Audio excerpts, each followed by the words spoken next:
Alright, after more than 2 months, I'm back to share my thoughts on this OLED panel laptop, the ASUS ZenBook 13 UM325UA-KG096TS.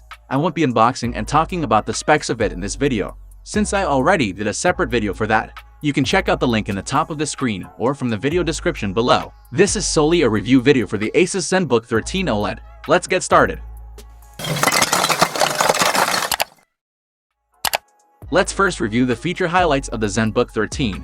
My unit is a Ryzen 7 5700U with built-in Radeon graphics, 8 gigs of RAM and 512 gigs SSD. It has an OLED 13.3-inch screen, which for me is its best feature. This has a lighted capacitive number pad keys in the touchpad panel. It has a face unlock feature which you can use to log in or unlock windows. It has an ergo lift where opening the lid can lift the back of the laptop for a better airflow, and the keyboard is backlit with 3 levels of brightness. The screen of ZenBook 13 OLED is hands down the best screen on any laptops that I've used. I'm basically not using our TV anymore because of this laptop.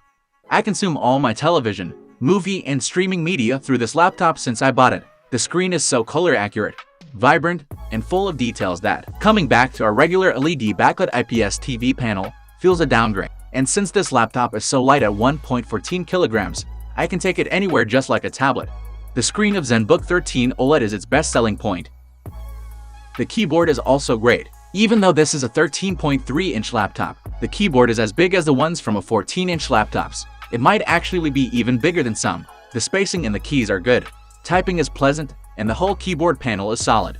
I also like the dedicated home, page up, page down, and end keys, which are becoming more infrequent to laptops these days. The backlight is one of the best I've seen, which perfectly illuminates the side of each keys, and the letters are clear. The only complaint I have on this keyboard is the placement of the power button, which is located where the delete key is usually located. Because of this, I was forced to set my power button to take no action when it is pressed to avoid accidental hibernation or sleep or shutdown. I'm not sure if the touchpad is glass or plastic, but it does feels like a glass. It is accurate and really smooth to glide on. If you want to get some tips on how to properly set up your touchpad, see the link that will appear on the screen, which is also at the video description below. The Numberpad is also a great addition. Although the capacitive button for the brightness level is not that responsive, it will take about 5 to 10 tries before you can get it to work, which is frustrating sometimes. It could probably be a problem just on my unit though. Unlike the brightness capacitive key, the Numberpad toggle and each of its capacitive keys are all very responsive, although the lack of a haptic feedback from this numpad makes you wonder sometime if you've already pressed the capacitive keys yet or not. Hopefully the next iteration of the ASUS numpad will have haptic feedback.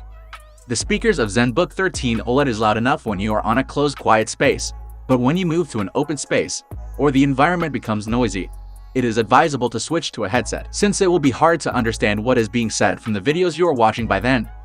Connectivity is easy and fast with this laptop, so you can bring any of your Bluetooth headset and connect in a snap. Here's how the loudspeaker sounds on a semi-quiet environment.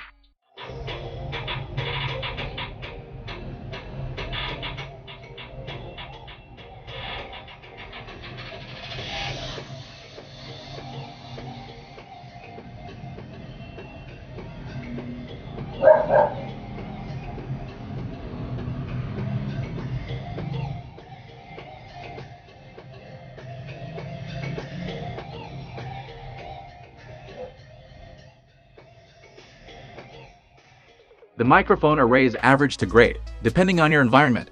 On few of my tests, it can pick up my voice clearly, but it can also pick up noises on the background. You can enable the built-in AI noise cancellation feature from MyASUS app though, which can greatly lessen the background noise. To learn more about MyASUS application, click the link that will appear on the screen or see the video description. The webcam is decent. It is an average 720p resolution just like on any other laptops in the planet. Here's a recording from the webcam using the laptop's microphone array, so you'll have an idea. So this is a test on the camera of UM325 ZenBook 13. So it's average, I think. And this is also using the microphone of the laptop, the built-in microphone. So this is also how you will sound like if you're using this laptop for a phone, right? ASUS claims that the ZenBook 13 OLED's battery can last up to 16 hours. Well, that might be true if you are using it on a bare minimum, like on the lowest brightness, one active open application at a time and such. On my daily usage, which is always at 80% brightness and connected to a Wi-Fi, and mostly also has a Bluetooth device for keyboards or headphone, from 100% down to 20%. It lasted for only 6 hours for light usage, like office documents, browsing, watching movies with headphones and such.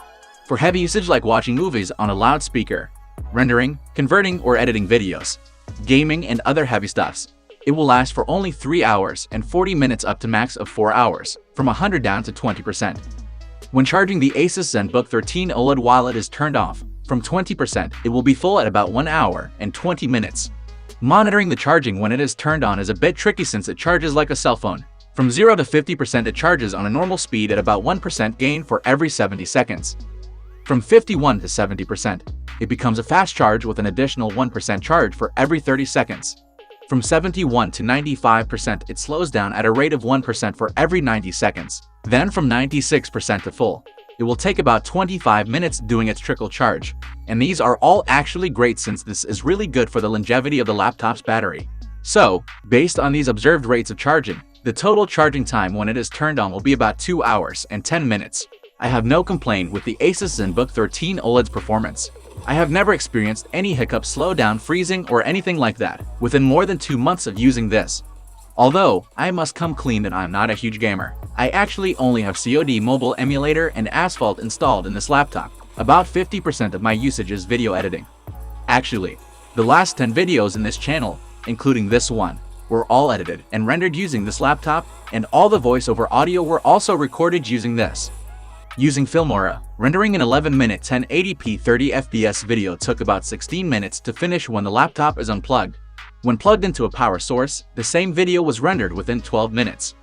Then, when using Handbrake to the same 11-minute 1080p 30fps video, it took 4 minutes when unplugged to a power source while only 1.5 minutes when plugged. The other 30% of the time I use this for watching movies, series, Netflix, YouTube, and such, then 15% each for documents and gaming, and I have no complaint whatsoever performance-wise.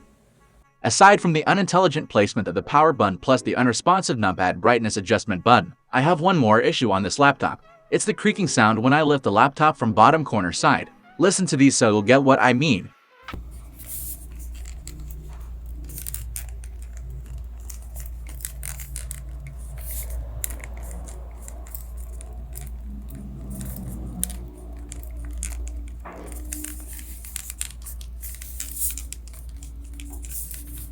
I did some research on this, and looks like this is a normal occurrence on thin laptops, and the cause of the creaking sound is an overtime screw at the back.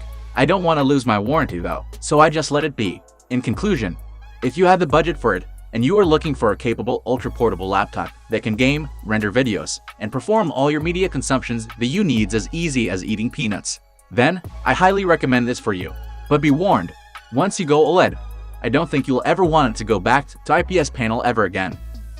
And that's it for this one. If you like this video, give me a thumbs up. If you love it, please consider subscribing to the channel. Nila Suj for watching. No Bear.